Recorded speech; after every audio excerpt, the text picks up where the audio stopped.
ನಮಸ್ಕಾರ ವೀಕ್ಷಕರೇ, ಇವತ್ತಿನ ಎಪಿಸೋಡ್ನಲ್ಲಿ ಇವತ್ತಿನ ಶೈಕ್ಷಣಿಕ ಸುದ್ದಿ ಏನು ಅನ್ನೋದನ್ನ ನಿಮಗೆ ಹೇಳಲು ಹೋಗ್ತಾ ಇದ್ದೇನೆ. ಮುಂದೆ ಹೋಗ್ತಾ ಮುಂಚೆ ನಮ್ಮ ಚಾನಲ್ಗೆ ಸಬ್ಸ್ಕ್ರೈಬ್ ಮಾಡಿದ್ದಿಲ್ಲ ಅಂದರೆ ಸಬ್ಸ್ಕ್ರೈಬ್ ಮಾಡಿ ಹಾಗೂ ಬೆಲ್ ಬಟನ್ನ ಪ್ರೆಸ್ ಮಾಡಿ ಮುಂದೆ ಅಪ್ಲೋಡ್ ಮಾಡುವಂಥ ವಿಡಿಯೋಗಳ ನೋಟಿಫಿಕೇಷನ್ಗಾಗಿ.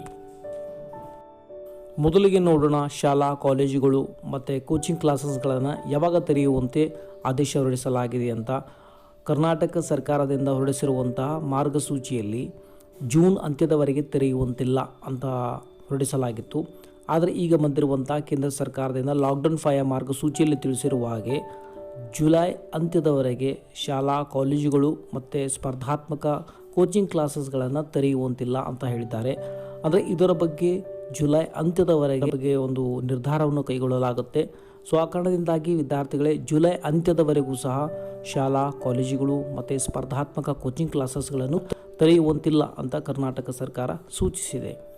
ಸೊ ಅದೇ ರೀತಿ SSLC ಮತ್ತು PUC ಪರೀಕ್ಷೆಯನ್ನು ನಿಗದಿಪಡಿಸಿರುವಂತಹ ವೇಳಾಪಟ್ಟಿಯಂತೆ ನಡೆಸಲಾಗುವುದು ಅಂತ ಕರ್ನಾಟಕ ಸರ್ಕಾರ ಸೂಚಿಸಿದೆ.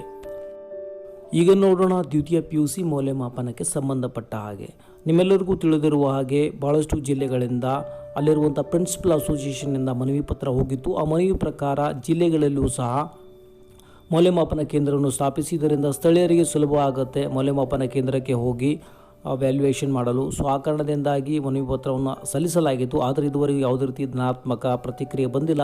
ಆ ಕಾರಣದಿಂದಾಗಿ ರಾಜ್ಯದ ಪ್ರಿನ್ಸಿಪಲ್ ಅಸೋಸಿಯೇಷನ್ ಸಂಘದ ಅಧ್ಯಕ್ಷರು ಭಾಳ ಬೇಗನೆ ಒಂದು ವೇಳೆ ನಮಗೆ ಪಾಸಿಟಿವ್ ರೆಸ್ಪಾನ್ಸ್ ಬಂದಿಲ್ಲಪ್ಪ ಅಂತಂದರೆ ಈ ಒಂದು ಮೌಲ್ಯಮಾಪನವನ್ನು ಸ್ಥಗಿತ ಮಾಡಲಾಗುತ್ತೆ ಅಂತ ಎಚ್ಚರಿಕೆಯನ್ನು ನೀಡಿದ್ದಾರೆ. ಕೊನೆಯ ಅಪ್ಡೇಟ್, ICSE ಪರೀಕ್ಷೆಗೆ ಸಂಬಂಧಪಟ್ಟಿರುವಂತಹದ್ದು ಜುಲೈ 1ರಿಂದ 14ರವರೆಗೆ ಉಳಿದಿರುವಂಥ ಪರೀಕ್ಷೆಗಳನ್ನು ನಡೆಸಲು ನಿರ್ಧರಿಸಿದೆ. ಹಾಗಾಗಿ ವಿದ್ಯಾರ್ಥಿಗಳು ಪರೀಕ್ಷೆ ಕೇಂದ್ರವನ್ನು ಸಹ ಬದಲಾಯಿಸಲು ಅವರಿಗೆ ಜೂನ್ 7ರವರೆಗೆ ಅವಕಾಶವನ್ನು ಕಲ್ಪಿಸಲಾಗಿದೆ.